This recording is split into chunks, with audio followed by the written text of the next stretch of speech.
Fitness కి care of address fit dog gym. Men and women కి 2 వేర్వేరు అంతస్తుల్లో professional trainers తో ప్రత్యేక శిక్షణ.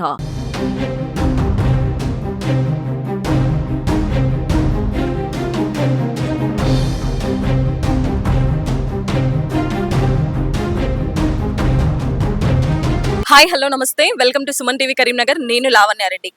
కత్తికి రెండు వైపులా పదనున్నట్లే సోషల్ మీడియాల వల్ల లాభాలు అదే రకంగా ఉన్నాయి, నష్టాలు కూడా చాలా రకంగా ఉన్నాయి. ఈ మధ్య కాలంలో చూసుకుంటే సోషల్ మీడియాలో అశ్లీలత అనేది చాలా ఎక్కువగా వెళ్తుంది. ఇది అందరికీ తెలిసిన విషయమే.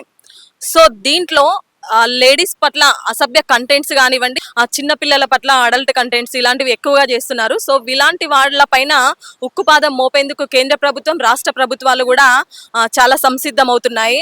సో వీళ్ళని ఎక్కడా కూడా వదిలిపెట్టొద్దు, ఇలాంటి కంటెంట్స్ పెట్టే వాళ్ళ మీద ఖచ్చితంగా చర్యలు తీసుకోవాలంటూ women welfare and child protection కూడా చాలా చర్యలు తీసుకుంటా ఉంది.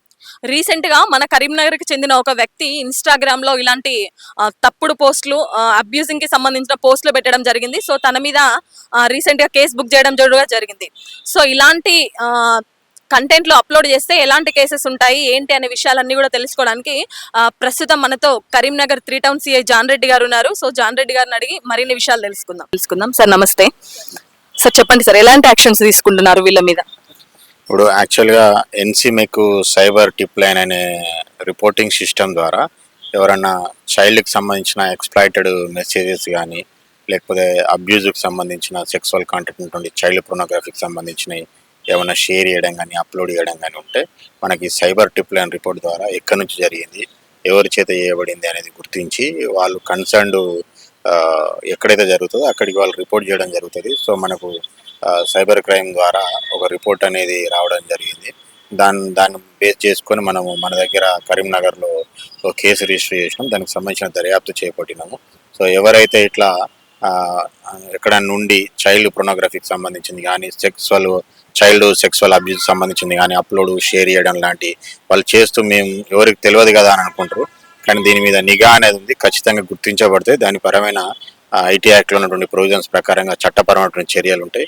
సో అది ఖచ్చితంగా నిషేధించబడేటువంటిది.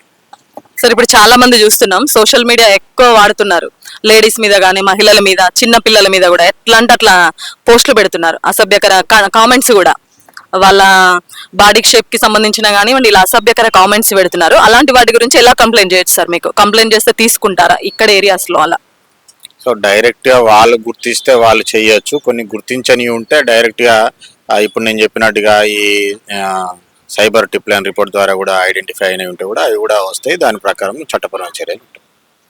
ఇప్పుడు ఎలా సార్ వాళ్ళు ఇప్పుడు మన ఏరియాకి సంబంధించి ఇక్కడ ఏమైనా ఇలాంటివి జరిగితే మీకు వచ్చి కంప్లైంట్ చేయొచ్చు, వేరే ఏరియాస్ లో నుంచి అంటే ఎలా కంప్లైంట్ ఎలా చేయమంటారు సార్? ఇప్పుడు వేరే ఎక్కడో ఉన్న వాళ్ళకు జరిగితే వాళ్ళు గుర్తిస్తే డైరెక్ట్ గా వాళ్ళకి సంబంధించిన కంప్లైంట్స్ వాళ్ళు రైజ్ చేసుకుంటే ఏ జ్యుడిక్షన్ అక్కడికి వెళ్తుంది.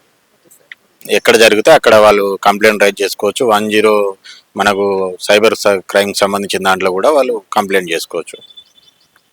Okay sir, thank you sir. విన్నారు కదా సిఐ గారు చెప్పిన మాటలు. ప్రతిదీ కూడా అబ్జర్వేషన్ లో ఉంటుంది. ఎవరైనా చైల్డ్ అబ్యూస్ కి సంబంధించిన పోర్నోగ్రఫీ లింక్ క్లిక్ చేసినా, ఎవరైనా సెర్చ్ చేసినా, ఎవరైనా దానికి సంబంధించిన కంటెంట్స్ అప్లోడ్ చేసినా కూడా మాకు ఎవరికి తెలియదు, ఎవరు చూడరు అనుకుంటే కాదు, ప్రతి ఒక్కటి కూడా పైన సైబర్ క్రైమ్ లో మానిటరింగ్ అవుతా ఉంటది. వాళ్ళ పరమైన సెక్షన్ 79 ప్రకారం వాళ్ళ పైన చట్ట పరమైన చర్యలు అన్ని కూడా తీసుకోవాల్సి ఉంటుంది.